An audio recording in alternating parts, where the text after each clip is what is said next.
आ रहा था वो बताइए। बिल्कुल, मैं इंसिडेंट को आगे कंटिन्यू करूं। मेरा एक क्वेश्चन है कि अगर डॉक्टर गुल 14 को मारा गया मेरे तो केस उसके जो फैमिली है वो क्यों फिर दूसरे दिन भी उनको सफर करना पड़ा, जबकि पुलिस के पास ऑलरेडी इंफॉर्मेशन थी कि डॉक्टर गुल मारा गया है एनकाउंटर में, तो फिर पुलिस ने क्यों डिक्लेयर उनको फिर दूसरे दिन भी घुमाया पुलिस ने, फिर पीसीआर में वहां लेके आए और उसके बाद फिर उनकी आइडेंटिफिकेशन हुई कि डॉक्टर गुल एक ओजीडब्ल्यू है, जबकि पुलिस की तरफ से पहला ये आया कि वो ओजीडब्ल्यू है। तो ये इसमें इतना टाइम क्यों लगा? अगर वो पहले से पुलिस ने ये अल्ताफ साहब की बॉडी के साथ उनको लिया गया था, तो पुलिस को इतना कंफर्म करने के लिए क्यों लगा कि उसमें डॉक्टर गुल भी मारा गया है या नहीं? सबसे पहले जब एनकाउंटर ब्रेकआउट होता है एज पर डीवीआर टाइमिंग 6:36 और कोई 1 से 1.5 मिनट तक गोली चलती है। उसके बाद 3 बॉडी 1 घंटे के बाद 1.5 घंटे के बाद सर्च के बाद 3 बॉडी रिट्रीव करके पीसीआर भेज दी जाती है, लेकिन डॉक्टर मुदस्सिर गुल की बॉडी नहीं मिल पाती है। डॉक्टर मुदस्सिर गुल की बॉडी को असरटेन करने के लिए पहले बिल्डिंग को हम लोगों ने डॉग माउंटेड कैमरा से एक बार सर्च करवाया और उसी डॉग माउंटेड कैमरा से पता चलता है कि उनकी बॉडी एटिक पे पड़ी हुई है, जिस लोकेशन पे ना तो अभी सिक्योरिटी फोर्सेस गई थी ना हमारी फायरिंग वहां पे एक भी बुलेट की फायर एके का कोई फायर ऐसा वहां पे गया नहीं था। तो उस बॉडी को नीचे लाने में रिट्रीव करने में तकरीबन हमारे पास रात के 12 बज गए थे। उसके बाद फिर सर्च करके उसको वापस भेजा गया। इसकी वजह से डॉक्टर मुदस्सिर गुल की बॉडी को पीसीआर में भेजने में 2-3 घंटे का समय लग गया। लेकिन अगर आपका ये क्वेश्चन है कि बाद में उनको ओजीडब्ल्यू हमने बताया, ये हमारा क्वेश्चन ये एसआईटी के सामने कुछ फैक्ट्स हैं जो मैंने आपके सामने रखा है। ये वही चैम्बर है जो डॉक्टर मुदस्सिर गुल का चैम्बर है जिसमें वो बैठते हैं। उस चैम्बर में फॉरेन टेररिस्ट एक लोकल टेररिस्ट के साथ रहता है। तो उसको आप ही बताइए, जो वर्ड देना चाहेंगे वही है। हम सिर्फ सबूत आपके सामने रखते हैं कि उन्हीं के चैम्बर में वो फॉरेन टेररिस्ट पिस्टल के साथ पाया गया। सर कंक्लूजन एक चाहिए, जो डॉक्टर मुदस्सिर अल्ताफ और ये डॉक्टर मुदस्सिर अल्ताफ और आमिर ये मरे कैसे? क्योंकि अभी तक तो ये समझ में नहीं आ रहा कि ये ठीक है, बता रहे एग्जैक्ट मैं वहां से जब आपकी क्वेश्चन का जवाब दे रहा था, मैं वहां से एक बार फिर से शुरू करता हूं। जो डीवीआर हमारे पास अवेलेबल है, जो डीवीआर हमारे पास अवेलेबल है, सीसीटीवी फुटेज, उस फुटेज और मौके पे जो चश्मदीद और सिक्योरिटी फोर्सेस के जो बयान है, उसके बेस पे सबसे पहले 6 बजे के आसपास आमिर को भेजा गया कि भाई अपने रूम से अपना फोन लेकर वापस आ जाओ, ये पूछकर कि कोई है तो पहले बताओ। उसने बिल्कुल ही प्लीडेड इनोसेंस, कोई नहीं है, अगर है भी तो मुझे पता नहीं है, और सर इस बिल्डिंग में मैंने तो अभी तक मैं रहता हूं, मैंने किसी को देखा नहीं।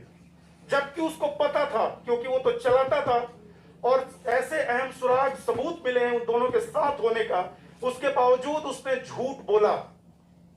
और वो दिखाने के लिए कि अंदर कोई नहीं है, वो जाता है और थोड़ा सा सर्च करने का एक ड्रामा ही कहेंगे, या फिर सर्च करता है और वापस आता है कि मेरा फोन नहीं मिला। फर्स्ट फ्लोर से वापस आता है, कोई 2 से 3 मिनट का 2 मिनट के अंदर सर्च करता है, चूंकि सीढ़ी है, गया सर्च किया, वापस आ गया। 2 रूम पे बात आ गई कि 2 रूम बंद है। आईटी सॉल्यूशन वाले ने अपना रूम खोल दिया। अल्ताफ भट्ट साहब के रूम का चाबी अल्ताफ भट्ट साहब के थी। ही वॉलंटियर्ड। हमने उनको बोला कि क्या आपको भी कोई शक है? इन्हें भी बोला कि नहीं सर, इस बिल्डिंग में कोई ऐसा है ही नहीं, मैं चल के दिखाता हूं। उसने डॉक्टर गुल को भी बोला चलो यार। इन्होंने किसी तरह का कोई शक जाहिर नहीं किया कि बिल्डिंग में कोई हो भी सकता है। न इन्होंने सिक्योरिटी फोर्सेस से किसी तरह की मदद मांगी कि आप मुझे, हो सकता है कि सर इसमें हो, मुझे बीपी वगैरह पहना दीजिए, मुझे कुछ ये कर दीजिए, मुझे डर है कि हो सकता है कोई हो। इवन सिक्योरिटी फोर्सेस वहां कॉर्डन में बैठी हुई है, तब भी दे वर सो श्योर कि बिल्डिंग में कुछ नहीं है। दे वॉलंटियर्ड, अंदर की तरफ जाते हैं। आपने वो फुटेज देखा। 6:26 तक, यानी 6:25 पे कॉल सेंटर का गेट बंद हो जाता है। और वो हमारा लास्ट फुटेज है जिसमें डॉक्टर मुदस्सिर गुल और अल्ताफ भट्ट साहब साथ में दिखे। 6:26 पे दरवाजा बंद होता है, लास्ट फुटेज, और 6:36 पे फॉरेन टेररिस्ट उस बिल्डिंग से भागता हुआ दिखा है। और जो आगे जाकर उसको गोली लगी है। 10 मिनट की क्या कहानी है। हालांकि अंदर किसी ने देखा नहीं, कोई चश्मदीद नहीं था और कैमरे भी कमरे के अंदर थे, रूम के अंदर थे। लेकिन जो कहानी अभी हालात से और जो हमने वहां पे जाकर वहां पे सर्वे करके देखा वो आपके सामने ऐसे बनता है। आपने देखा कि मुदस्सिर गुल साहब का जो चश्मा है वो हाइड आउट के टेबल पे पड़ा हुआ था। इट मींस दरवाजा बंद होने के बाद डॉक्टर मुदस्सिर गुल, जिनको पता था कि इस बिल्डिंग में कोई है, वो उस हाइड आउट तक पहुंचते हैं, चश्मा खोलते हैं, वहां बैठते हैं। वहां पे एक पर्सन पहले से था क्योंकि हाफ ईटन फूड वहां पे रखा हुआ था। उनके बीच क्या तशद्दुद होती है, क्या बातचीत होती है, जब ऐसा लगता है कि उन दोनों के बीच कुछ तकरार हुई और फॉरेन टेररिस्ट को ये बाहर से आदेश आया कि इसी ने शायद ये ऑपरेशन करवाया हो। इस शक के बिना पे उसने सबसे पहले डॉक्टर मुदस्सिर गुल को एटीक में मारा। ये एफटी अभी हमारी एसआईटी हालात के जो भी हमारे पास सबूत है उसके बेस पे ये बोल रही है, क्योंकि उनकी बॉडी एटीक के बीच में गिरी है। ऐसा भी नहीं है कि वो तैयार था जैसे ही कोई गेट से आए उसको मार देगा, तब तो उनकी बॉडी गेट पे मिलनी चाहिए थी, या फिर वो हाइड आउट के अंदर बैठा हुआ है, हाइड आउट में मार दिया, नहीं था। वो बीच में, एटीक के लगभग बीच में उनकी बॉडी मिली है। इट मींस रूम से बाहर जाते हुए उनको टारगेट किया गया और ठीक 6:36 माने डीवीआर के मुताबिक और कुछ सेकंड के बाद हमने पहले 2 फायर एटीक से, सिक्योरिटी फोर्सेस के मुताबिक पहले 2 फायर एटीक में सुनाई दिए। ये वही फायर थे, पिस्टल फायर, क्योंकि उनकी बॉडी के पास पिस्टल के ही बुलेट खोखे मिले थे। ये वही फायर थे जिसमें फॉरेन टेररिस्ट ने डॉक्टर मुदस्सिर गुल को टारगेट किया, मारा। उसके बाद वो नीचे आता है, या फिर आमिर और तो हमारे अल्ताफ साहब, अगर ये उसी बीच वाले फ्लोर पे हैं जो हमारे बिल्डिंग ऑनर हैं, तो आमिर चूंकि अब तो एक्सपोज हो गया और उन्होंने फायर भी कर दिया, और ये टेररिस्ट आमिर के साथ डॉक्टर अल्ताफ भट्ट साहब को, बिल्डिंग ऑनर को ह्यूमन शील्ड बनाने की कोशिश करता है। वो कैसे प्रूव होता है?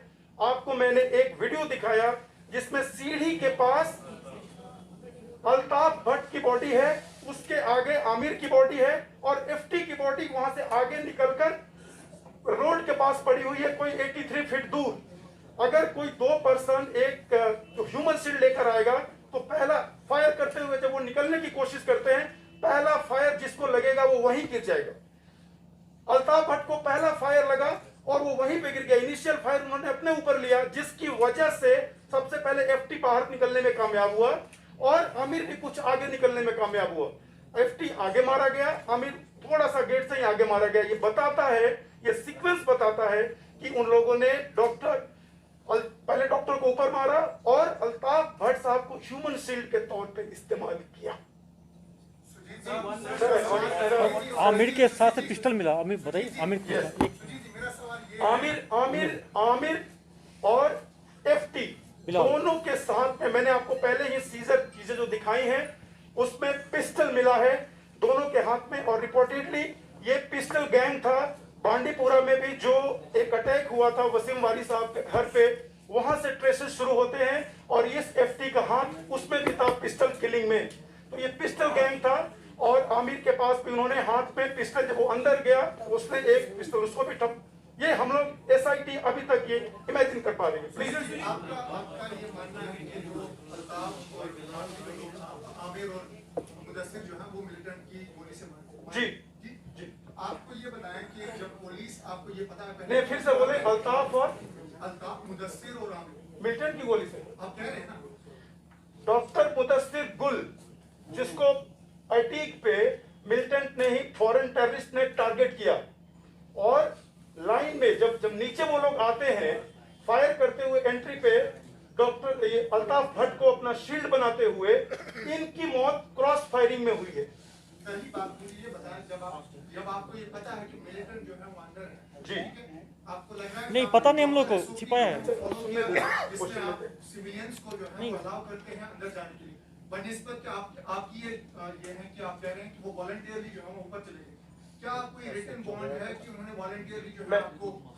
बिल्कुल, आपने जो क्वेश्चन पूछा नहीं पहले, इसका आपको सबको जवाब मिलेगा। सर आप बोल रहे हैं कि आमिर को क्लासिक हॉस्पिटल से वापस बुलाया गया, तब तक ये क्लियर हो चुका था कि आमिर भी मैं इनका जवाब दूं, फिर आपका क्वेश्चन जवाब दूंगा। मेरा नेक्स्ट सवाल ये भी है, अगर आपको ये पता था कि आमिर जो है वो मिलिटेंट है, आपने उन्हें अरेस्ट क्यों नहीं किया? बिल्कुल। क्या ये किलिंग जस्टिफाई है? बिल्कुल। अगर आप कह रहे हैं कि ठीक है, अगर क्रॉस फायरिंग में मारा गया, आप कैसे इसको जस्टिफाई करते हैं? बिल्कुल, मैं Without any due process. SIT किसी चीज को जस्टिफाई करने के लिए बनाई नहीं गई है। SIT बनाई गई है, जो गलत है उसको गलत कहा जाए, चाहे वो किसी के पार्ट पे गलत हो, और जो सही है उसे सही कहा जाए, चाहे वो कितना भी छुपा करना पेश करने की कोशिश करे। यहाँ पे मैं आपको क्लियर कर दूं, सिक्योरिटी फोर्सेस को ये बिल्कुल खबर नहीं है कि वो उस बिल्डिंग में मिलिटेंट है। अगर ये हमें पता होता तो हम उनके घर वालों से, मकान मालिक से, ऑनर से, सिक्योरिटी फोर्सेस क्यों पूछती कि आप बताओ इसमें बिल्डिंग में कोई है कि नहीं है। एटीक की तो कोई जानकारी ही नहीं थी। बिल्डिंग प्लान में सिक्योरिटी फोर्सेस का कहना है, जो स्टेटमेंट्स मेरे पास आए हैं उसमें यह कहना है कि फर्स्ट फ्लोर के एक चैम्बर की खबर थी। तो अगर हमें पता ही होता या हाउस ओनर ये बता ही देता सिक्योरिटी फोर्सेस को कि सर इसमें है, तो डेफिनेटली कोई भी किसी को अंदर भेजने की जरूरत नहीं थी। हमें बिल्कुल सिक्योरिटी फोर्सेस को ये खबर नहीं थी जनाब। नेक्स्ट आपने क्वेश्चन पूछा।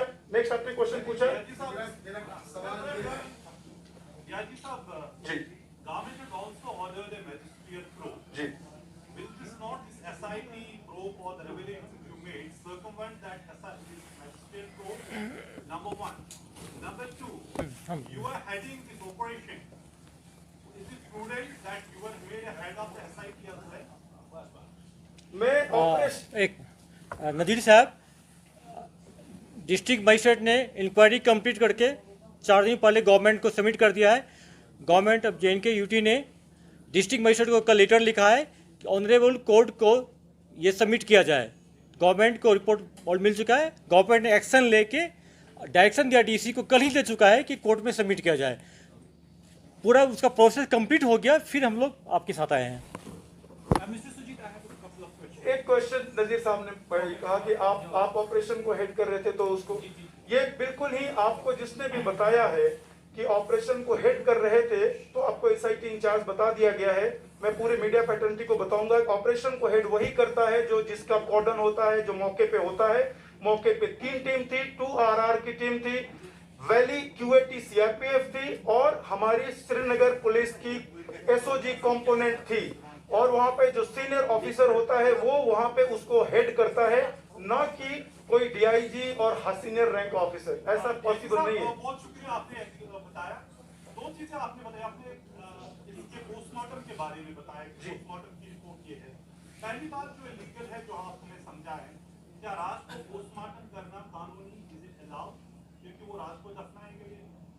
और दूसरी बात जो आपने बताया कि SIT में तो was this operation not being headed और सुपरवाइज्ड बाय सीनियर ऑफिसर।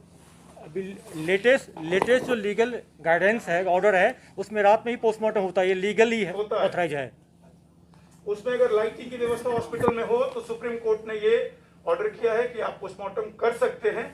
और ओवरऑल अगर ऑपरेशन देखा जाए, जो ग्राउंड पे ऑपरेशन किया जाता है, सुपरविजन तो डेफिनेटली सीनियर ऑफिसर्स की होती है। इसका मतलब ये तो नहीं है ना कि ग्राउंड ऑफिसर्स को उसका क्रेडिट ना दिया जाए, जिन्होंने इतनी मेहनत करके फॉरेन टेररिस्ट, लोकल टेररिस्ट को मारा।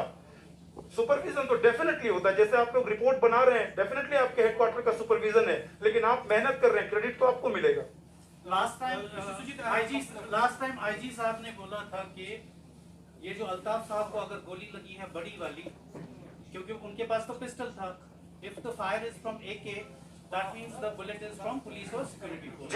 जी उस पे कुछ रिपोर्ट आई है, ballistic report, what does it से? जी अल्ताफ भट्ट को जो बुलेट लगे हैं वो AK के भी फायर है, जो क्रॉस फायरिंग में वो गए हैं। मैं तो बोल रहा हूँ, उन्होंने ह्यूमन शील्ड के तौर पे टेररिस्ट ने उनको इस्तेमाल किया। मैंने आपको वीडियो दिखाया। बिल्कुल सुजीत सर, जी। is police still considering other things except this FT as OGW after this investigation and what manipulation police has made so far? आपने बहुत अच्छा एक वर्ड यूज किया, स्टिल। तो स्टिल में सबसे बेहतरीन मैं चीज आपके सामने कहूंगा कि case investigation is still going on. तो मेरे कंसिडरेशन से कोई फर्क नहीं पड़ेगा। फैक्ट से फर्क पड़ेगा। I will be really grateful अगर आपके पास कोई ऐसा विटनेस है, कोई चीजें आ जाए तो still I am open, SIT is still open।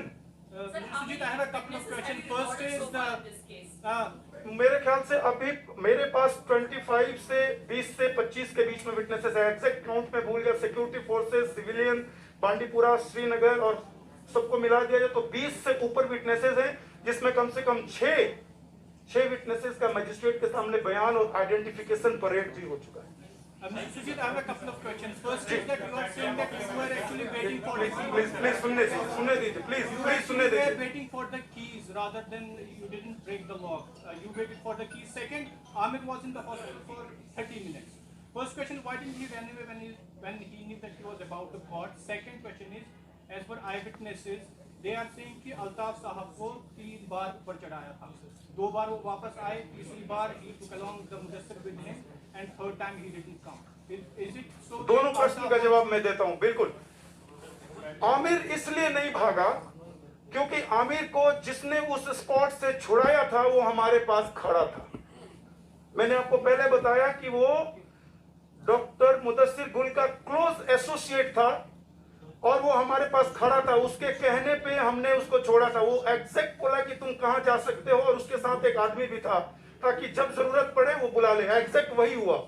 जब हमें बुलाने की नौबत आई कि उनको बुलाया जाए, वो बुलाया और वो पर्सन उस बिल्डिंग में काम करता था, वो कहां जाता, इसलिए आमिर वहां से नहीं गया। दूसरा क्वेश्चन आपका है, प्लीज क्या दूसरा question? That rather than breaking the lock, why did you wait for the keys? And second was Altaf Saab used tries to go upstairs. पहले 2 बार वो वापस आए। अल्ताफ साहब, मैंने भी ये बहुत सारी रिपोर्ट्स सुनी कि अल्ताफ साहब को 3 बार ले जाया गया, लेकिन माय फेलो जर्नलिस्ट, ये जो सीसीटीवी फुटेज जितनी बार मैंने देखी या जितनी बार अदालत इस फुटेज को देखेगी, कहीं भी अल्ताफ साहब को 3 बार ले जाना इस फुटेज में नहीं आता है। दूसरी बात, हाँ, सिविलियन 3-4 बार जरूर गए, जैसे कि एक बार आमिर FT IT सॉल्यूशन वाले एक बार गया, उसके बाद आमिर, अल्ताफ साहब और फिर मुदस्सिर भट्ट, डॉक्टर मुदस्सिर गुल, ये लोग एक साथ गए। तो सिविलियन 3-4 बार जरूर गए। और आप लोग इस बात को जरूर सोचिएगा कि सारे सिविलियन को हम लोगों ने एक शेड में, एक्साइड पुलेट के पास एक बड़ा सा हॉल था, वो अंदर रखा हुआ था। तो कोई आदमी बाहर भी निकलता था ना, उनको लगता था कि बिल्डिंग में ही गया है, कोई रोड पे नहीं है। ये सीसीटीवी फुटेज दिख रहा है, जैसा देख रहा हो कि हाँ गया, बिल्डिंग में गया, अंदर आया, ऐसा कोई नहीं। जो भी एक सिविलियन थोड़ा सा बाहर भी आया, उनको लगता था कि इनको अंदर ले जाया गया, जबकि सीसीटीवी फुटेज इस बात को सपोर्ट नहीं करती है। रादर इस थर्ड आपके क्वेश्चन को हमने यानी जो सिक्योरिटी फोर्सेस वहां पे है, उन्होंने की तोड़ने, ताला तोड़ने का ये क्यों नहीं किया? क्योंकि वहां पे ऑनर ने खुद वॉलेंटियर किया कि मेरे पास चाबी है, मैं खोल के दिखा दूंगा, कोई शक ही नहीं है, तो क्यों ताला तोड़े? डीजीपी साहब, मेरा आपसे एक सवाल है। आप बहुत पूछ लिया, दूसरे को मौका दो ना। बाकी लोग, आपने बहुत क्वेश्चन पूछ लिया। सवाल है कि सोपोर में 2020 में कोर्ट एंड कस्टोडियल डेथ हुई थी, ठीक है, अभी तक फैमिली को जो है पोस्टमार्टम भी नहीं दिया गया है और उस इन्वेस्टिगेशन ये पीसी है हैदरपुर एनकाउंटर से रिलेटेड, बाकी बात करेंगे। अभी हैदरपुर एनकाउंटर पे ही क्वेश्चन रखें और अभी मैं आपके सामने एज ए SIT इंचार्ज आपके सामने हूँ। अगर आप इस क्वेश्चन से मुतमईन हैं, फिर हम लोग इसको कंक्लूड करेंगे। Thank you very much. Sir, last में मेरा एक क्वेश्चन है कि जो हमने सारी रिपोर्ट देखी, इसमें ये आप दिखा रहे हो कि जो आमिर मागरे था, he was a man accused after जो FT था, उसके बाद मैन एक्यूज्ड आमिर था जो कि ये सारा कर रहा था। तो जो बाकी जो आप बता रहे हैं ना, जो बाकी आमिर अल्ताफ साहब और वो क्रॉस फायरिंग में मारा गया और लास्टली क्या क्वेश्चन क्या है? सर, मेरा क्वेश्चन यही है कि जो अल्ताफ साहब और जो डॉक्टर मुदस्सिर साहब है ना, तो इनमें आप थोड़ा सर एक बार से फिर से ये हमें बताइए कि वो OGW अभी तक की इन्वेस्टिगेशन के मुताबिक वो OGW दोनों थे या उसमें मैं आपका क्वेश्चन समझ गया सर, मुझे 2 मिनट टाइम दे। मैं आपका क्वेश्चन समझ गया। SIT उतना ही बात बोल रही है जितना हमारे पास सबूत है। मैंने न तो किसी को मैंने ये क्लीन चिट देने के लिए SIT बनी है, ना किसी को फंसाने के लिए बनी है। मैंने ये कहा कि विटनेसेस ये बोलते हैं कि हमने डॉक्टर मुदस्सिर गुल को FT के साथ गाड़ी में घूमते हुए देखा। CCTV फुटेज दिखता है कि उसके चैम्बर में वो पिस्टल के साथ एक रात पहले भी था। बाकी जो विटनेसेस ये बोलते हैं, कि बिल्डिंग में आमिर मागरे डॉक्टर मुदस्सिर गुल का साथ रहता था, काम करता था। आमिर मागरे का लिंक आगे पाया गया। ये सारे लिंकेजेस हमने रखा है। जिस दिन कंक्लूजन रखेंगे अदालत के सामने चार्जशीट के साथ पेश किया जाएगा। Case is still open. Altaf was an OGW, आपको पता था अल्ताफ OGW है? मैं जरूर इनका क्वेश्चन लूंगा क्योंकि एक इमोशनल जरूर क्वेश्चन है। It's not an emotional question. नहीं डेफिनेटली ये I came जरूरी very question. late basically. Nobody informed me. I came very late. I'm sorry. Ma'am SIT के पास जो जानकारी मिली है, और मैंने अभी मीडिया आपके आने से पहले मीडिया को यही शेयर किया कि फैमिली से उस बिल्डिंग के बारे में जानकारी मांगी गई है कि जानकारी बिल्डिंग चलता था, कमर्शियल एक्टिविटी चलती थी, कौन रेंट पे था, वेरिफिकेशन था या नहीं था, कौन आता था कौन जाता था, उसका हमें अभी तक कोई सेटिस्फैक्टरी जवाब नहीं मिला है।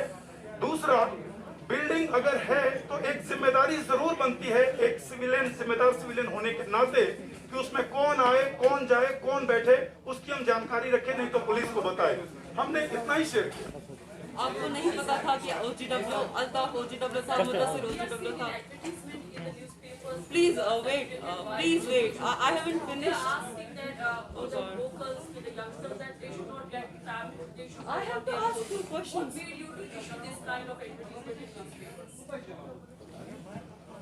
और फिर से बोलिए क्या फिर एक बार फिर से बोलिए प्लीज। अच्छा समझ गए। बिल्कुल देखिए ये कोई नई चीज़ बात नहीं, हर एक पुलिस स्टेट पुलिस करती है, हम लोग भी किए हैं। कोई भी आप फेक न्यूज नहीं फैला सकते हैं, मिलिटेंट को ग्लोरीफाई नहीं कर सकते हैं, रीमर नहीं फैला सकते हैं, ऐसा किसी को थ्रेटिंग नहीं कर सकते हैं, चाहे फेसबुक पर हो चाहे सोशल मीडिया के किसी भी गैजेट पर, किसी भी ऐप्स पर। ये इलीगल है, इससे मिलिटेंसी फैलती है, टेररिज्म फैलती है, लोगों में फियर फैलता है, ये कानूनी अपराध है। पहले हम लोग ये एडवाइस कर रहे हैं, काउंसलिंग कर रहे हैं, अवेयरनेस फैला रहे हैं, नेक्स्ट स्टेप में हम लोग एक्शन लेंगे। So please listen to my question, please. Dilbag sir, you didn't answer. Okay, we'll talk. Okay, we'll talk.